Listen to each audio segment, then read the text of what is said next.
नमस्कार, मी आकाशाला तुम्हा सर्वांचं प्रबुद्ध भारत चॅनलवर स्वागत करतोय.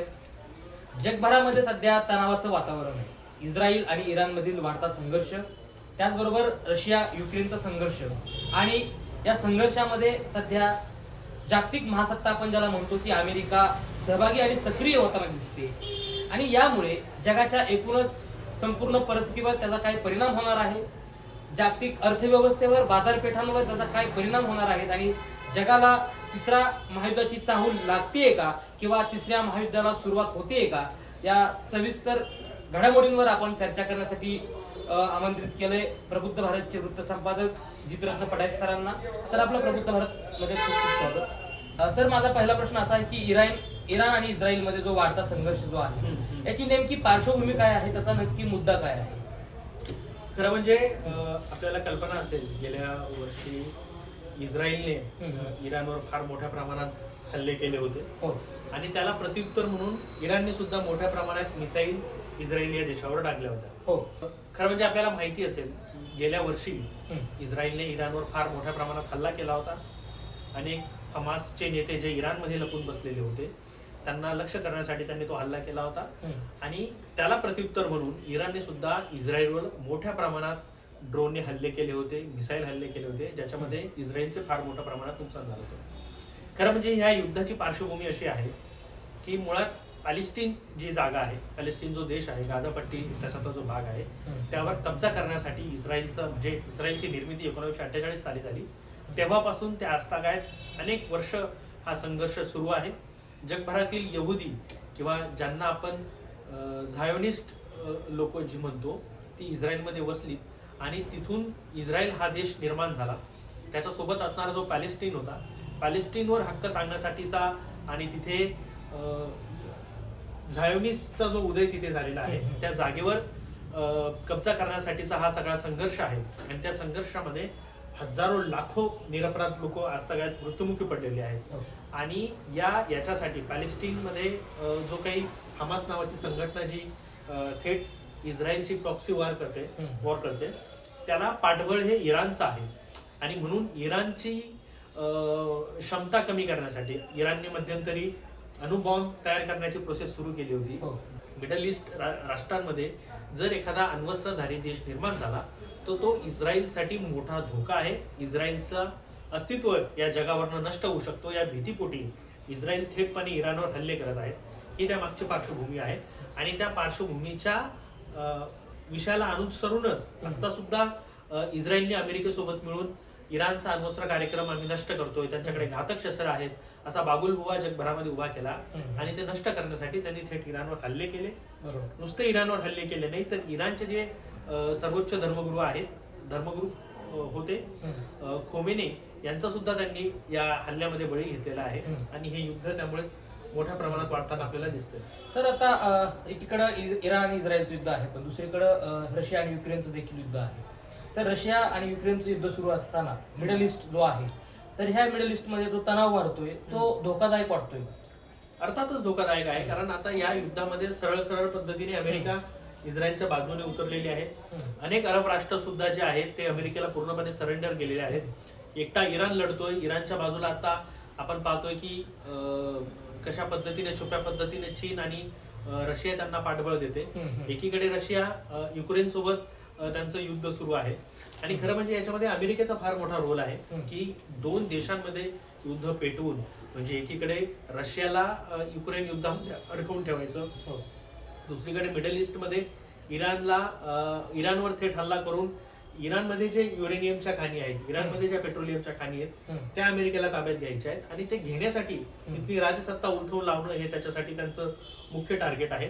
आणि त्यामुळे या दोन महाशक्तींचं जे आता युद्ध सुरू आहे त्या महाशक्तीच्या युद्धामध्ये सर्वसामान्य नागरिक, या देशातील जनता, या जगातील जनता ज्यांचा या युद्धाशी काही संबंध नाही असे सुद्धा या लाखो कोटी लोक याला बळी पडताना आपल्याला दिसतंय. वैश्विक अस्थिरता निर्माण होते असं म्हणायचं. बरोबर. सर, अमेरिका जे आहे ते अमेरिका हे महासत्ता आहे आणि कुठल्याही जागतिक पातळीवर कुठलीही घडामोड घडली तर अमेरिकेची भूमिका ही खूप महत्वाची मानली जाते. तर आता जी युद्धाची परिस्थिती निर्माण झाली तर यात अमेरिकेचा प्रत्यक्ष सहभाग वाटतोय. अर्थातच प्रत्यक्ष सहभाग आहे, कारण इराणवर हल्ला करायचा याच्यासाठी इस्रायल आणि सौदी अरेबियाने अमेरिकेला केलं आणि त्यांच्या सांगण्यावरूनच केलं. आपण जर बघितलं की जगभरामध्ये जी शस्त्रास्त्र निर्मिती केली जातात त्याच्यामध्ये अमेरिका हा जगातला सगळ्यात मोठा देश आहे. शस्त्र निर्मिती करण्यामध्ये जगातील सगळ्यात जास्त कुठली लॉबी जर सक्रिय असेल तर ती आहे ज्यू लोकांची लॉबी. ज्यू लॉबी अमेरिकेतलं एकूणच पॉलिटिक्स, इकॉनॉमिक्स आणि तिथलं सत्ताकरण ते कंट्रोल करतात. त्याच्यामुळे आपल्या देशाचं अस्तित्व टिकवण्यासाठी हे युद्ध त्यांनी केलं आणि इराणला त्यामध्ये खेचून इराणचं अस्तित्व नष्ट करायचा अमेरिकेचा आणि इस्रायलचा मिळून तो डाव आहे. बरोबर. सर दुसरा प्रश्न असा आहे की आता जे तिसऱ्या महायुद्धाची परिस्थिती निर्माण झाली आहे आणि या महायुद्धामध्ये एकूणच 40 देश यामध्ये ओढले जात आहेत अशी देखील चर्चा आहे. नेमकं वास्तव काय याच्या मागचं? वास्तव असं आहे की मिडल ईस्ट मध्ये याचे परिणाम जरी असले तरी एकूणच जगाच्या अर्थकारणावर याचे फार मोठे परिणाम आपल्याला बघताना मिळेल.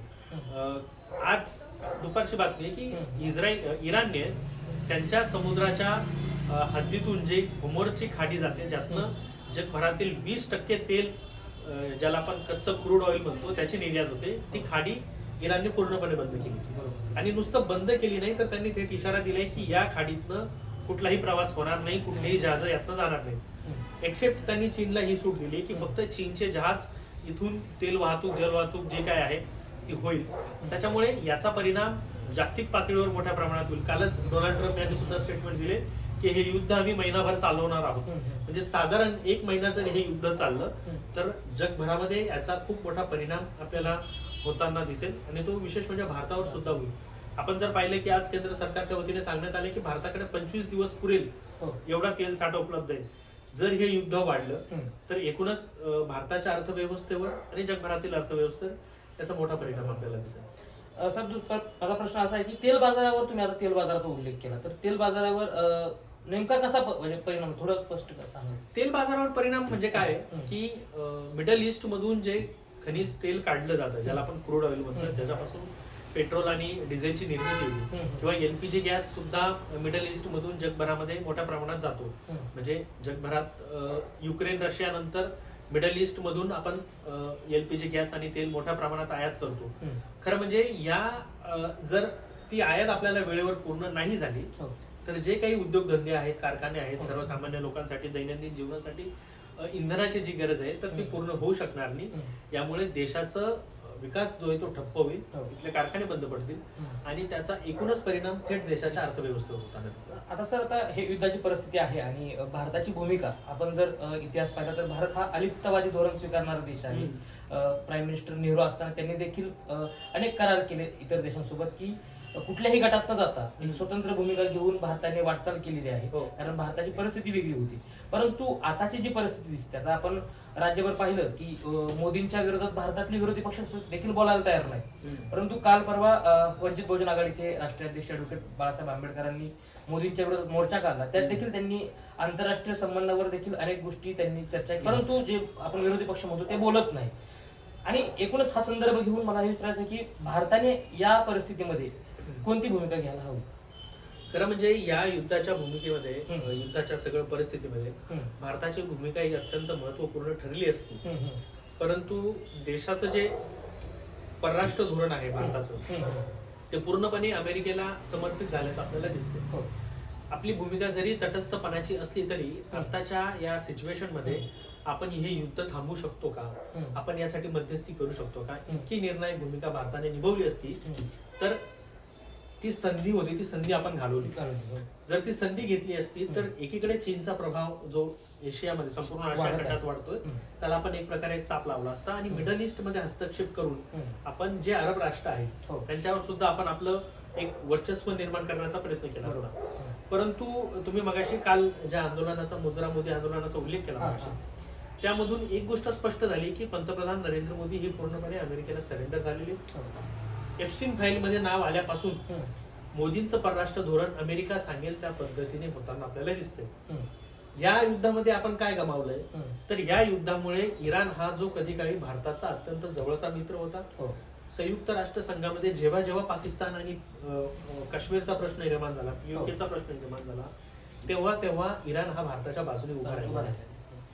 इस्रायलने जर आपल्याला आठवत असेल 2008 मध्ये ज्यावेळेस अजमल कसाब आणि त्याच्या सगळ्या दहशतवाद्यांनी भारतावर हल्ला केला त्यावेळेस संयुक्त राष्ट्रामध्ये भारताने ठराव मांडला होता की या अजमल कसाबला दहशतवादी म्हणून घोषित करा. परंतु त्यावेळेस इस्रायलने भारताच्या विरोधात मतदान केलं होतं की त्यांनी अजमल कसाबला दहशतवादी आम्ही मानणार नाही अशी त्यांनी भूमिका घेतली. तर या सगळ्या एकूणच राजकीय परराष्ट्रीय धोरणामध्ये भारताने इराण सोबत उभं राहणं गरजेचं होतं. जर ते झालं असतं तर एक आपण अजून आपला एक मित्र जो होता, मित्र राष्ट्र होतं, ते अजून खंबीरपणे आपण ते टिकवू शकलो असतो. इराण सोबत आपले आर्थिक व्यवहार आहेत. इराणचे जे धर्मगुरू ज्यांचं निधन झालं, खोमेनी, हे यांचे वंशज जे भारतातले आहेत, त्यांचे आजोबा भारतात नव्हते आणि भारतातून ते इराणमध्ये स्थलांतर झालेलं आहे. त्याच्यामुळे आपण आतापर्यंत आपली भारताची जी इमेज होती जगभराच्या जागतिक पातळीवर की भारत हा तटस्थ देश आहे, शांतिप्रिय देश आहे, या भूमिकेमुळे आपली एक इमेज होती. आणि आता पंतप्रधान नरेंद्र मोदी यांच्या भूमिकेमुळे आपण त्या इमेजला तडा गेलेला आहे. 2 दिवसापूर्वी पंतप्रधान मोदी इस्रायलला जाऊन आले आणि त्याच्या दुसऱ्या दिवशी इस्रायलने थेट इराणवर हल्ला केला. आणि ज्या पद्धतीने सगळ्या जागतिक घडामोडी घडत असताना सुद्धा भारतानं त्या संदर्भात कुठलीही प्रतिक्रिया न देणं, हे भारत किती, म्हणजे विशेषतः नरेंद्र मोदी हे अमेरिकेच्या आणि इस्रायलच्या किती मोठ्या दबावाखाली आहेत हेच आपल्याला दिसून येतं. आणि त्यामुळेच मुजरा मोदी जे आंदोलन होतं की एप्स्टीन फाईल मध्ये पंतप्रधान मोदींचा उल्लेख आला आणि त्यामध्ये एप्स्टीनने, म्हणजे जेफ्री एप्स्टीनने मोदींना सांगितलं की जर तुम्हाला डोनाल्ड ट्रम्पला खुश करायचं असेल तर तुम्ही इस्रायलमध्ये जा, बेंजामिन नेतान्याहू जे इस्रायलचे पंतप्रधान आहेत त्यांच्यासोबत तुम्ही त्यांना खुश करा, जेणेकरून ट्रम्प तुमच्यावर मेहरबान होतील. आणि त्याप्रमाणे मोदींनी दौरा केला, त्यांनी तिथे नाचगाणं केला, मुजरा केला. आणि त्यामुळे काय कडी किंवा कुठली कुंडी अजून एप्स्टीन फाईल मध्ये अडकली आहे ज्याने अमेरिका आणि इस्रायल पूर्णपणे मोदींना ब्लॅकमेल करत आहे. आणि त्याच्यामुळे भारत हा एक चारी बाजूने संकटात सापडलेला आहे. आपण पाहिले की रशिया जो आपला अत्यंत जवळचा मित्र होता, त्याला सुद्धा भारताने आता अमेरिकेच्या दबावापोटी कॉर्नर करायला सुरुवात केलेली आहे. रशियाकडून तेल खरेदी करू नका असं थेट ज्यावेळेस डोनाल्ड ट्रम्प बोलतात त्यावेळेस एक शब्द सुद्धा मोदी त्यावर बोलत नाही. आणि त्यानंतर ते राष्ट्रपती होते पुतीन, त्यांचं व्लादिमीर पुतीनचं त्यावेळेस स्टेटमेंट होतं की भारत योग्य निर्णय घेईल.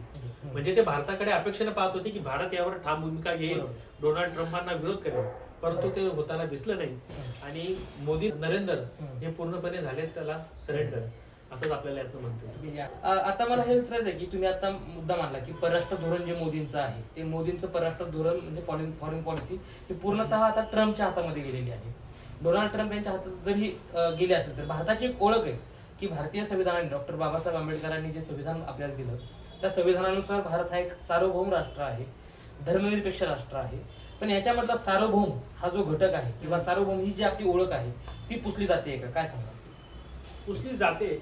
मी मगाशी ज्याप्रमाणे तुम्हाला उदाहरण दिलं की रशिया ही काही जागतिक क्रायसिस जगभराच्या पटलावर होत आहे, त्यामध्ये भारत महत्वपूर्ण भूमिका बजावू शकतो. भारताकडे मार्केट आहे आणि जगभरातील जे मोठे देश आहेत ते भारताकडे बाजारपेठ म्हणून पाहतात. या बाजारपेठेच्या मुद्द्यावर आपण जगाचं राजकारण करू शकलो असतो. परंतु मोदी यांचं जे परराष्ट्र धोरण जे पूर्णपणे अपयशी झाले, म्हणजे आपण मालदीव मध्ये बघितलं, ते बांगलादेशमध्ये झालं. बांगलादेशमध्ये भारत विरोधी सरकार आल्यानंतर त्यांनी कशा पद्धतीने वल्गना केल्या, श्रीलंकेसोबतचे आपले संबंध बिघडले. एकीकडे चायना थेट डोकलाम आणि अक्साई चीन मध्ये घुसखोरी करतो, इकडे पाकिस्तान आहे. आणि एकूणच गेल्या 10-12 वर्षातलं आपण परराष्ट्र धोरण पाहिलं तर त्यामुळे नरेंद्र मोदींनी फक्त देश विदेशातील नेत्यांना जाऊन मिठी मारण्याच्या पलीकडे किंवा उगाच हसण्याच्या पलीकडे काही केलेले नाही. आणि त्याचा परिणाम एकूणच भारताच्या प्रतिमेवर ऍज अ इमेज म्हणून, देश म्हणून त्याचा फार मोठा परिणाम होताना दिसतो. आता हे भारताची परिस्थिती समजलेली आहे सर, पण आता एकूणच हे जे युद्ध आहे, युद्धजन्य परिस्थिती आहे, या युद्धजन्य परिस्थितीचा दीर्घकालीन परिणाम जो आहे तो भारतीय जनतेवर कशा पद्धतीने पडू शकतो किंवा जगातील जनतेवर कशा पद्धतीने पडू शकतो? दीर्घकालीन परिणाम जी अनेक लोक आपण काल पाहिले की इराणमध्ये 130 मुली काल अमेरिकेच्या हल्ल्यामध्ये, ड्रोन हल्ल्यामध्ये त्यांचं निधन झालं. शाळेवर अमेरिकेने बॉम्ब हल्ले केले. तर ही एक येणारी पिढी पूर्णपणे नष्ट करण्याचं, त्यांना विकलांग करण्याचं आणि ते देश संपूर्ण नष्ट करण्याचं जे षडयंत्र आहे अमेरिकेच्या माध्यमातून इस्रायल मिळून जे करत आहेत, याचे परिणाम, जागतिक परिणाम, दीर्घकालीन परिणाम जागतिक पातळीवर होताना दिसणार आहे. खरं म्हणजे एखादं कुटुंब ज्यावेळेस उद्ध्वस्त होतं ती कल्पना आपण करू शकत नाही की ते देशचे देश उद्ध्वस्त केले जात आहेत आपली भांडवली महत्वाकांक्षा आणि हुकुमशाही वृत्तीचा विस्तार करण्यासाठी. त्याच्यामुळे त्याचा थेट परिणाम भारतावरही होताना दिसतोय. म्हणजे मग तो इकॉनॉमिक स्तरावर असेल. आपण जर पाहिलं की मिडल ईस्ट मध्ये जवळपास 40 लाख पेक्षा जास्त भारतीय कामगार आज काम करतात. त्यांची सुरक्षा धोक्यात आहे. परकीय गंगाजळीतनं जो येणारा पैसा भारतामध्ये आहे, जो फॉरेन करन्सी भारतामध्ये या निमित्ताने येते, त्याच्यावरही मोठा परिणाम होताना आपल्याला दिसेल. जर ही कामगारच जर तिथे सुरक्षित राहिली नाही, जर ते स्थलांतर झाले, जर ते तिथे मेले, तर जो फॉरेन करन्सीचा जो एक येणारी जी करन्सी आपल्या देशामध्ये आहे, तर तिला मर्यादा येऊ शकतात. अनेक लोक भीतीपोटी सुद्धा देश सोडून बाहेर जाऊ शकतात. त्याच्यामुळे हे दीर्घकालीन परिणाम होऊ शकतात. म्हणजे एकूणच भारताची परिस्थिती आर्थिक असेल, राजकीय असेल, सामाजिक असेल आणि आंतरराष्ट्रीय स्तरावरील देखील असेल ती ढासळताना दिसते असं तुम्हाला म्हणायचं. परंतु सर आता शेवटचा प्रश्न माझा हा आहे की इतकं सगळं चाललंय जगामध्ये, जग हा तिसऱ्या महायुद्धाच्या उंबरठ्यावरच येऊन ठेपलेला आहे, तर एक शांती नेमकी कशी प्रस्थापित होईल किंवा यातून मार्ग काय, आता काय करता येईल? यातून मार्ग युद्ध थांबणं हा एक मार्ग आहे. पण ज्या पद्धतीने अमेरिका, इस्रायल भांडवली देश हुकुमशाही पद्धतीने कुठल्याही देशामध्ये जाऊन घुसून हल्लेखोर वृत्तीने म्हणजे बळजबरी कब्जा करणं, एखाद्या देशातील तेल साठ्यांवर हमले करून तो देशच कॅप्चर करणं, ही जी ट्रम्प यांची नीती राहिलेली आहे. जगभरामध्ये अनेक उजव्या विचारसरणीचे लोक जगाच्या अनेक देशांमध्ये सत्तेवर आहेत. तर हा एक संक्रमणाचा काळ आहे. आणि ह्या सगळ्या याच्यामध्ये भारत जर ठामपणे उभा राहिला तर मला वाटतं आपण एक मेसेज देशामध्ये, जगामध्ये देऊ शकतो शांतता निर्माण करण्यासाठी. परंतु भाजप RSS ची जी विचारसरणी आहे ती ज्यूंच्या म्हणजे यहुदींची जी विचारसरणी आहे किंवा हिटलरची जी विचारसरणी आहे फॅसिस्ट, तीच यांची विचारसरणी आहे. आणि वैचारिक पातळीवर ही दोन्ही संघटना एकत्र आहेत. म्हणजे इस्रायल हा देश म्हणून किंवा विचार म्हणून एक आणि सोबतीला RSS ची विचारसरणी एक.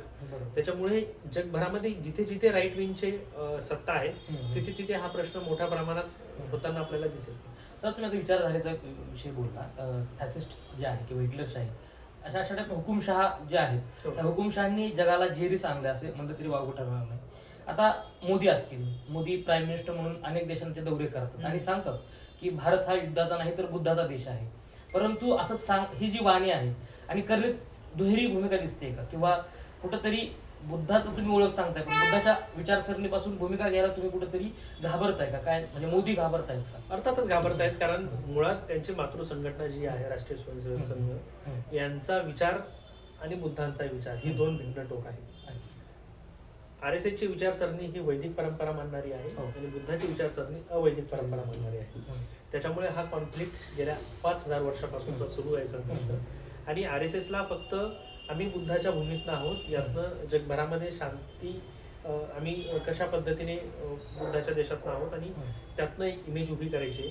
परंतु देशांतर्गत देशामध्ये जे अवैदिक परंपरेला विरोध करणारे जी लोक आहेत, वैदिक परंपरेला विरोध करणारे जी लोक आहेत, त्यांच्या विरोधात काम करणं हीच त्यांची नीती राहिलेली आहे. आणि त्यातनं देशामध्ये सुद्धा एक अंतर्गत मोठा क्लॅश आपल्याला होताना दिसतो. धन्यवाद सर. तुम्ही एकूणच संपूर्ण जगाच्या घडामोडींवर जे आता तिसरं महायुद्ध आहे त्याच्यावर सरांनी अतिशय महत्त्वपूर्ण मार्गदर्शन केलं. कारण शांती नसेल तर कुठलीही प्रगती किंवा कुठलंही डेव्हलपमेंट होत नाही. आणि जग सध्या अतिशय हुकुमशहांच्या विळख्यात अडकतंय का, ही चर्चा सध्या जगामध्ये सुरू झालेली आहे.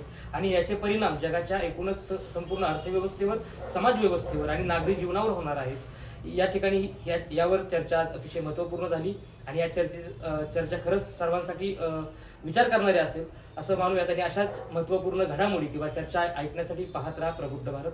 धन्यवाद. जय भीम. जय भारत.